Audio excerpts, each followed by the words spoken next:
Okay, so should we start with the talk and go on? Okay, so there we go. My name is Alex von Glinski. I'm an orthopedic and trauma surgeon from Germany. On this picture, on the left side, you see my hospital, which is called Bergmannsheil. It's the oldest trauma hospital in Europe and the biggest one. So this is how it used to look. On the right side, you see how it looks now, or at least part of it. This is our heli landing platform. Back in Germany, we do a lot of trauma. The hospital was founded to trauma because in the area where I live, which is here on the map, Germany is pretty small compared to the US. And my hometown is not even on the map, so it's a little red dot there. Still, it's a pretty big hospital, and it was founded to take care of all those injured coal miners back in the days. They closed down the last coal mine a couple of months ago, so now it's an international trauma hospital. We got our own helicopter, and we fly in patients with kind of bad injuries and do the best to help them. So this is my job. I'm an orthopedic and trauma surgeon. I'm here for 1 year of research fellowship at SSF and at SNI. And further, I work together with Dr. Mayer, that's a hip and pelvis surgeon. So I'm doing like kind of double fellowship. Okay, that's enough about me. So we start with our talk.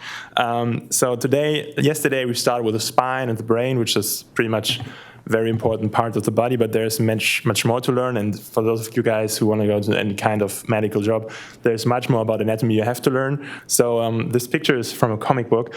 It's Invisible Man, and he said it's horrible. It's not really horrible. If you want to learn anatomy, it's not horrible, but it's a lot of stuff to learn. So for the next couple of hours, which we want to spend with anatomy, I'm trying not to go into too much details, because we can talk, I can talk 2 hours just about the abdominal cavity, how it's constructed, but this would probably bore you guys. So our goal is, again, as yesterday, to give you as much information as possible and to maybe pick out some interesting points, not to bore you. And you have to learn it if you go into any kind of medical job. And there are big textbooks, Gray's Anatomy, for example, and you have to read all that stuff. But if you're here for a couple of hours, I think we should make it as much interesting and just make you more curious for it, and then you can read it up yourself. You get these beautiful books which you can take home. They're pretty cool, so you can read into them and look how the body is constructed. And we keep that now again short, and then we go to the lab. We have different stations, and you can walk around and try to touch and to ask as many questions as possible. That's probably the best way to learn it and to get the most of it. So today we're going to start talking about the abdomen. So the region below your chest. Okay, the chest is coming this afternoon, so we start with the abdomen. If you want to talk about the abdomen, you work in the medical field, you have to classify it kind of. Okay, if you say my stomach hurts, which you probably would say, that's not very specific. So this is a picture showing you how you could categorize the abdomen in different parts. You don't have to look at it in detail, but for example, if you're coming to the emergency room, you could tell the doctor, hey doctor, I got pain in my left iliac region, which would be cool, because then you know, okay, there's, for example, the descending colon and the sigmoid colon located, so maybe there's a problem in this area. There's another very common area which is painful. We talked about that in a couple of slides, just to make sure you know when we're talking about, oh, that's located in the right hypocolic area, you know it's the right upper area of the stomach. But we can also say right upper area of the stomach, that's fine as well. So this is what we're going to talk about today. There's a rib cage, and within the rib cage there's a lung, and the whole topic about lungs is going to be covered this afternoon. So we want to skip the lungs and the heart. Pretty much interesting organs as well, but we don't want to talk about it. But I want to take your focus on the abdomen, and if you compare the abdomen with the thorax, it's pretty obvious that the thorax is pretty well, or the organs in the thorax, our lung and our heart is pretty well protected because there's a rib cage around it, right? If you look at the abdomen, it's not as good protected as the thorax, but it's pretty much important even for our lungs. Why is the abdomen important for our lungs? Can anybody have a guess? So when you breathe, what happens with your abdomen? It expands, right? So you know which structure is separating the thorax from the abdomen? And I know this picture looks like there is nothing, but you can, if you look in detail, I'm not sure if that's working. No. You see this one here, this structure? Perfect. Everybody knows what the diaphragm is? It's a muscle, basically, right? And this muscle separates the lung from the abdomen. And if you breathe in, the diaphragm pulls down your lungs and expands the lungs, makes the cavity bigger, and the air can get in. And if you deflate your lungs, the reverse thing happens. This is a picture of what the abdomen does if you breathe, right? So if you breathe in, the diaphragm, which you can see on the left side, goes down, and your stomach or your abdominal wall expands, and vice versa if you breathe out. Okay, so now we're going to talk about organs, right? Which of those organs is not located in the abdomen? There's like a interactive thing, so everybody can. Which one is? We say it's from up. Left corner is number 1, 2, 3. Second row is 4, 5, 6, 7, 8, 9 below. So the first one on the left corner is located in the abdomen. And what's the name of this organ? Who can tell me what it is? Yes. Perfect. Is it in the abdomen? Yes. Where in the abdomen? Right, left. Now we got the picture in the mind. You can say right, left, up, down. Like top, right. Perfect. Under the rib cage, right? So your liver, right side, under the rib cage. So if people drink a lot of alcohol, like really huge amounts of alcohol, they can get trouble with the liver, and then have liver pain, a capsular pain of the liver, right? So if they come to the emergency room and you palpate their body and their stomach, and they tell you, yeah, I drink a lot of alcohol, they won't tell you that, but if they do, and you palpate their liver, there can be some problems. If it's under the right rib cage, it might be the liver or the gallbladder. Where's the gallbladder? Anybody sees the gallbladder on the picture of the liver? Yes? Yeah, perfect. This little green bubble, right? We talk about the function later when in the lab, okay? Because then I can show you the gallbladder in a real human body. That's pretty more interesting. That's a difficult one. What's the second one in the middle, top row? There are two things, actually, yeah? Is one of them the pancreas? Perfect. Which one? The pink one or the yellow one? The yellow one. Exactly. Perfect. What the pancreas for? Anybody knows what we use the pancreas for? Yes? Bile. Yeah, kind of. Another big function. Yeah, so what's if some patient has a type 1 diabetes, right? Anybody knows diabetes? You have heard about it? And there are two types, okay, basically, type 1, type 2. The type 2 diabetes is the type you can get when you get older, when you got a bad diet or whatever. And the type 1, in most cases, to make it more simple, is a problem with the body has itself, okay? And this might be a problem of the pancreas, because the pancreas, as you said, produce our insulin, okay? The next one is easy. What's the next organ? Ah, it's perfect. Everyone. The next one is more difficult. Left, middle row. Yes? Yes, perfect. The middle is easy again. Everybody knows that. Lungs, okay. Next one is easy as well. After yesterday, you should outline it. Avoid that. Easy, okay. And then those both in the left corner. Kidneys, middle. Small and large intestines, perfect, and the right one is the stomach. So which of those is not located in the abdomen? The heart is not, the lungs is not, the brain, obviously.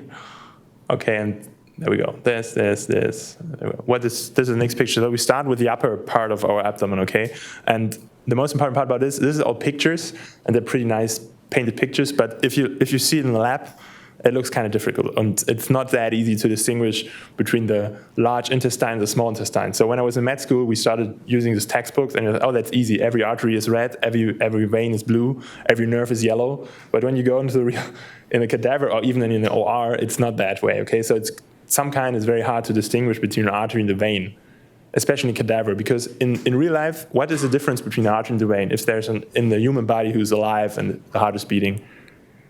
Yes? Yes?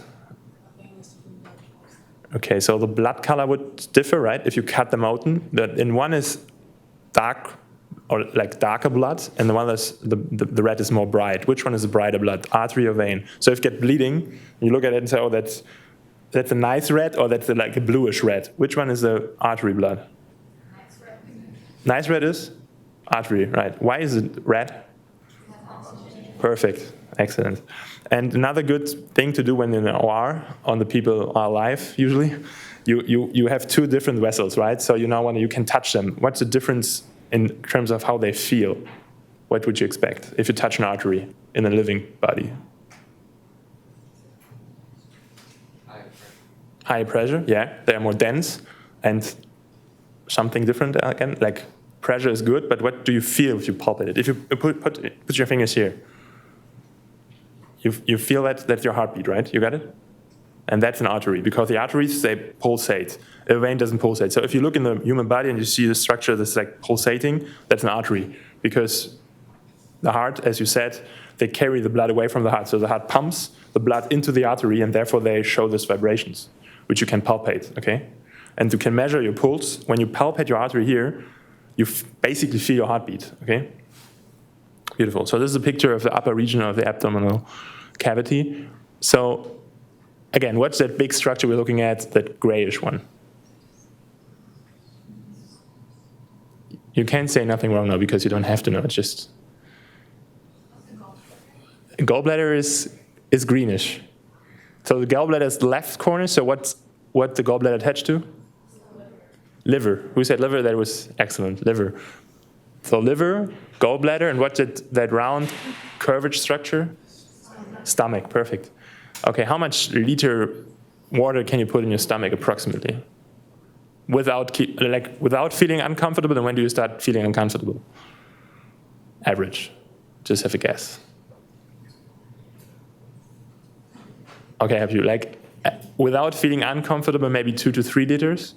With feeling very uncomfortable, maybe up to 5 liters, okay? So it's a lot, it's very flexible. The problem is, if you keep doing that on the regular days, your stomach adapts to it, and you get the problem. The stomach, how does it feel to not eat? You get hungry, right? And how does it work? The other way around, when do you know you're not hungry anymore? How does it, anybody thought about it? So you eat food, right? And at one point say, okay, now I'm not hungry anymore. But how does it work, parts of it? It's all hormones, chemistry, right? But there's one mechanical component to it. Yes? I'm sorry? I was thinking of the hormones. The hormones is exactly the right answer. This is a scientific way to see it. But how do the hormones get triggered? Because the body has to know, okay, now there's food in me, and I have to send some hormones. Everybody know about hormones, right? This is basically a signal the body can send to some other structures in our body. But how does it work? How can the body know, okay, now this guy gave me some food, I'm satisfied, and now I'm going to send those hormones? So it starts in the stomach, right? So if you fill up your stomach, it gets bigger and bigger, and this tension is getting registered by some nerve fibers which are located in the stomach wall, basically, and they say, oh, now I'm getting full. But if you tend to eat a lot and you always put pressure on those sensors, they get decalibrated, and at the end you can eat more and more and more until you feel that you're not hungry anymore, right? So if you're eating a lot on a daily basis, your stomach kind of adapts to that amount of food, and you have to get more. So this is pretty simplified, but this is one of the mechanisms where you can get trouble. There's one surgery in people who want to try to lose weight. You basically make your stomach smaller again, because you want to, and the people don't get that feeling of having still hunger after they eat a lot of food, or decent amount. Okay, one last thing, this yellow stuff hanging onto the stomach, everybody sees that down there? What's that? That's fat, basically. You will see it in the lab. It's pretty impressive. That's called omentum majus. Okay, it's annoying because when you do any kind of visual surgery, it's in your way. And the guys, Misha and Darius, they were in the lab and they did some work already. So you guys have a look at it, and it's already done. Okay, so this is the liver, and what is this? We didn't see it. You can actually kind of see it on the picture. It's very hard to find it. What's the organ on the left corner side? Small one, the purple one. That's the hardest one, probably. Yes, that's a spleen, right? We're going to talk about the spleen in a couple of seconds, and then we can have some guess. But now, to make it more interesting for you guys, we can maybe do it like some kind of quiz. So, what's the largest solid organ in the human body? I'm not talking about bones. As an orthopedic surgeon, that would make sense, but no bones. So it's a real organ, and the largest solid organ in the body. What is that? Use your microphones. It's fun to use them, actually. So you have those little black boxes on your table. You push a button, and then you can speak, and everybody can hear you. I didn't hear that. Is it skin? Skin? No. Is it the small intestine? No. Also good guess? No. Solid. Real solid. Is the brain? No. The liver? Yes, the liver. So that's the liver, right? Got this answer. Anybody knows, when I would ask you what the liver for, because everybody has a liver, you can't live without a liver, what does the liver do? There are certain tasks the liver has to do. It's not only one, but more than one. What would be your answer? Yes? It breaks down toxins and it makes bile. Perfect. Very good. Yes. So it's everybody understood what she said? That's perfect, right? So one part of it is breaking. You said breaking down. It deals with toxins. Yes, it detoxifies your body. Perfect. So if people who have severe liver issues like cirrhosis, they turn yellow. You can see that. And even their eyes, the eyeball, which should be white in a human body, it turns yellow because the liver doesn't work anymore. And certain toxic products, part of our metabolism, that are in the blood, and the liver should get them out of the blood. The liver is not able to do that anymore, and then they stick in the blood and they stay everywhere they could be, and then you see it because the skin turns yellow and the eyeballs turn yellow. So detoxification. Another pretty important one is difficult. Yes? Yeah, fat acids. That's part of the gall production. Another one, it's productive. It's not, so this were two, detoxifying and breaking down fat. That's like the deconstructive part of the liver, but it also does help us with some products. It's protein synthesis, okay? So some proteins are built in the liver and then sent out in the human body. Okay, perfect. Next one. Oh, that was cheating. Ooh. So what do we need a spleen for? We talked about the spleen. I hope you haven't read it yet. So that like 3 major tasks the spleen does for us. And the difference is, can you live without a spleen? No? Who thinks you can't live without a spleen? Let's raise your hands. You can live without, right? Who can live without a spleen in this room? Maybe, hopefully not, but. Okay, so the answer is you can live without a spleen. So at my place, for example, if you got a bad car accident and there's an injury to the spleen, the problem is the spleen has a capsular, and you can't really suture it, you can glue it, but if you got a bad car accident, there's a big laceration of the spleen, it's heavily bleeding, and you can die from the bleeding of the spleen. So if you can't fix that, like the rupture of the spleen, you have to remove the spleen, which you can do, but afterwards you have to get some immunizations or vaccinations, because you need that's one part of the spleen it takes a big part in your immune system in helping you fight against certain diseases. So if you remove the spleen, directly afterwards you have to get certain kinds of vaccination against certain diseases. Otherwise you are in danger to get those diseases, and if you get them, you don't have the right immune answer in most cases, so then you could die from those diseases. Okay, immune system was one good thing, and there are 2 more. Not that, it's pretty hard to know actually, but. So the next thing would be the spleen. I show it to you, it's easier. So immune system, we talked about that, and there are 2 other things related to blood circulation. One is it stores blood cells and it produces red blood cells. Anybody knows where blood cells are created as well, except for the spleen? Perfect. That's a hugest amount of blood cells, actually. So bone marrow. And the last task of the spleen is more or less to filter blood cells, because if you got one blood cell, right, and it's circulating through the blood, and someday it dies. It's just scrap, and it can't fulfill its task anymore. What's the task of a red blood cell? Its only job, basically. There are more than one, but that's the most important job.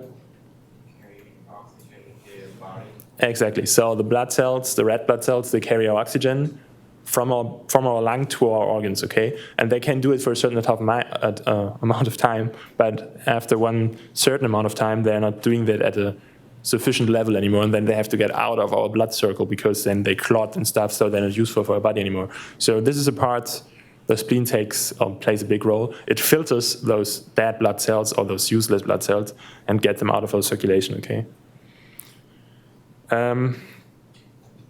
Next topic, we'll talk about this one.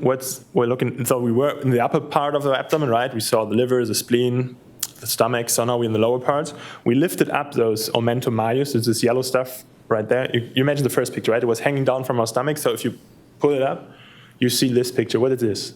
What are you looking at? Intestines, perfect. And to be more precise, can you differentiate between 2 different things there? Who can tell me the difference between those big one and the small one, or the names of it? I said it. Yeah, I heard it somewhere. Small intestines. Okay, what's another name for the big one? Colon, right, perfect. So we have the small intestines, right? What can you tell me? How long is it, the small intestine? Yes? I think it's like 25. Wonderful, yeah, perfect. I read 22, but there might be some variation, yeah. It's 22 feet long, perfect. And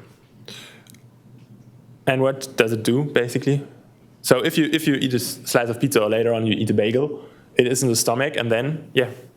I think the beginning you were down seems bile and pancreatic Yes? help absorption. Yeah, perfect. So that's absolutely right. So when your food goes in your stomach, the first thing it passes before it hits all this intestine is the duodenum, right? That's part of the small intestines, but it's a special part, as you said, because this is where the part where some fluid, like our body needs certain molecules and certain things in the small intestines to help us digest certain foods, okay? And this happens in the small part called duodenum, what you said, right? This is duodenum. And then the small intestines begin. So we have all our fluids, which we need to digest things. So now the digestion, it even starts digesting in the stomach, to be honest. But the small intestine is particularly important for resorbing fluids and resorbing all the nutrition stuff we have in our body to get into the system. So if you got cancer, for example, and you have to remove a large part of your intestines, or the small intestines, at a certain length, it's not useful anymore because it's so long because it takes time to get all the nutrition stuff out of our food into our body. And if you have to cut away a certain length of the small intestines, it's not working anymore as good as it should. And then you have a lack of nutrition in your body. And this is the part where you need extra nutrition, and you can even die from that. Okay, that's important to know maybe. Got this. So then we're almost done. So what is this? What do we see? Oh, it's written in there. So this is the two kidneys, right? So after you remove the small intestines and you would put them away, you look at this, okay? What's the big thing in the middle? I'm not sure if you can read it, hopefully not. The red one? Aorta? Perfect. And the blue one? Perfect. So we're going to have a look at those structures in the lab as well, okay? Again, in real life, unfortunately, you can't see the difference as good as here, but you can feel it. What would you expect if you touch the aorta? Especially in these cadavers are older people, or were older people, so they have certain health issues that we hopefully don't have at this point in our life. But what can happen to a big vessel like the aorta when you're old? Calcification, okay? Like plaques, and you touch it and something that's really like a pipe. It's very strong, so you can't almost compromise it. So that's the aorta, and it usually happens in the aorta or in the arterial vessels in general. So now we talked about what we see after we lift off the intestine. So there's one more important organ which we should briefly talk about. Another question: which organ does filter our blood? Kidneys. Okay, perfect. Anybody? Okay, this is another, should be a joke. So this is why these beans you have for breakfast maybe are called kidney beans, right? Because they look more or less like a kidney. This is how a real kidney looks like. There's another job a kidney has to do. What's that? Anybody knows? Two, actually, more than two, but another important one. Sorry? Yeah, and how much a day? Approximately, it's just a guess. The other way around, how many blood runs through our kidneys every day? That's pretty interesting. How many blood do we have in the human body? We talked about it yesterday. Approximately, it depends on how big you are, female, male, whatever, but just give me some number. 5 liter. Perfect. And how many times run those 5 liters through the kidney? Or how many liters blood run through our kidneys every day? I have to read it up again because I didn't know that anymore, but it's quite interesting. 40? Who thinks it's more than 40? Okay, who thinks it's more than 100 liters? Okay, it's actually 113 to 144 liters blood a day running through our kidneys in order to get the stuff we call urine, okay? So the blood has a lot of stuff in it which we don't want to use anymore, so we have to get it out of our system, and therefore the blood runs through our kidneys and we produce urine. So how much urine will we produce out of this 140 liters blood we put through our kidneys every day? Any guess? It's just a guess.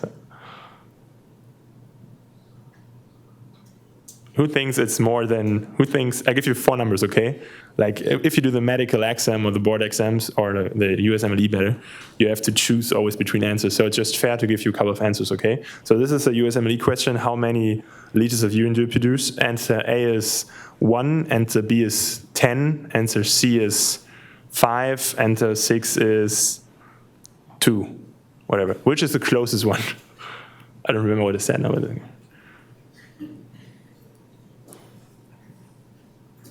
Yes? 5. Okay, we got 5 liters.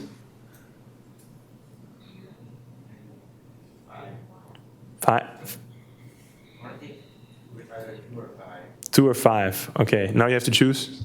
5. Okay. So the answer is 0.94 to up to 1.8. But this just, I mean, it's depending on how much you drink and stuff. Yeah, you can probably produce 5 liters. You can produce less, but if you produce less, that's pathologic, okay? So if the patient comes to you like, I didn't pee the whole day, that might be a problem. And at a certain, there are certain diagnoses which are related to the amount of urine you produce, and you can have acute renal failure, which is related to the amount you pee, basically. And so you can't generalize it, but there should be a certain amount. It should be above 0.94 liters a day. Okay, now we've been more, we moved away from the anatomical stuff, and now we're more clinically. So this is the last thing I'm going to show you here. Acute abdominal pain, okay? So when you become a doctor, and young doctors especially have to stay in the emergency room, if you're not specializing to orthopedic surgery or whatever, or you become a general surgeon, or even do internal medicine, you will certainly meet the patient who tells you, or even a friend of you can tell you, oh, I got terrible stomach pain or abdominal pain for like the last half hour, and I don't know what's going on, okay? So what would be the most, or what would you ask this guy? Like he comes to you, says, and at school is like, oh, my pain, I have to go home, my stomach hurts. What would you ask him? Sorry? Yeah, that's a pretty advanced question probably. So you want to know where it's hurting, because then you think, okay, it's the upper stomach, might be the liver, it's no, okay. But the easier question is probably, because what could be a reason for his abdominal pain? Let's say you had a barbecue. Yes? Yeah, how does your feces look like? Do you have diarrhea, whatever? That's a good question, yeah? Yeah, exactly. So that would be always a good question. Like, did you have some sushi for lunch, whatever? So food poisoning is always the thing you have to think about. But what's the most common reason for acute abdominal pain?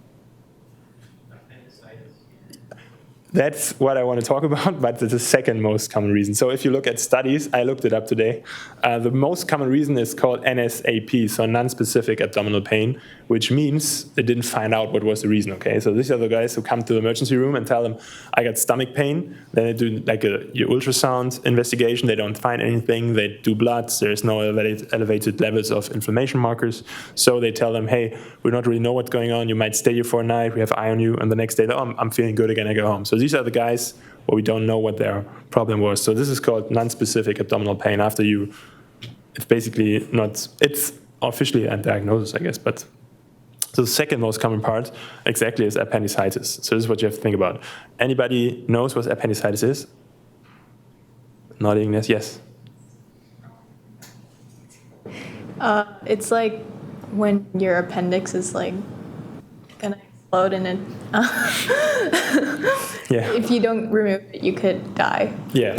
So anybody knows where the appendix is? So we got back to the location thing, right? Where is the appendix located? It's pretty typical pain, so it's easy to diagnose. Not easy, but yeah. I think it's like the right lower area. It's like connected to your large intestine. Yes. So you if the patients that come to you with appendicitis, it's actually not easy to diagnose because it varies a lot. But typically, they say, okay, I got a pain in the right lower quadrant of my abdomen, and if you push down there, it depends how progressive the inflammation is. In the beginning, it's only local if you push down there, because if you push in the right, this is the appendix, right? It's like a little piece hanging onto the colon. We can look at it if we find it. Sometimes you don't even find it if it's not inflamed.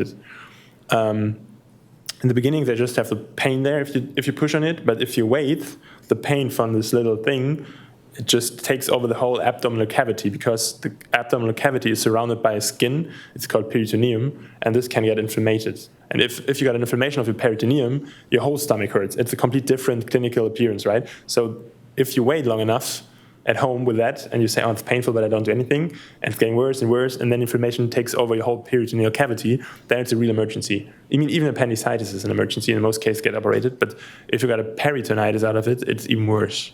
And different, because in the beginning it's only painful here, but the peritoneum, the skin of your inner abdominal cavity is going around the whole abdominal cavity, so if that's inflamed, your whole stomach hurts, your whole abdomen hurts, and you can't really differentiate what the reason for that is. And then you're speaking of an acute abdomen.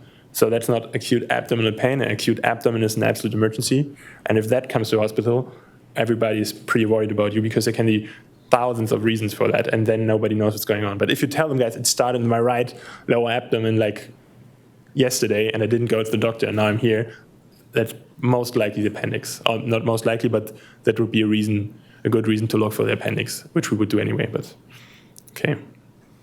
Any questions regarding the lower abdomen or the upper abdomen? Okay, so we got now half an hour done.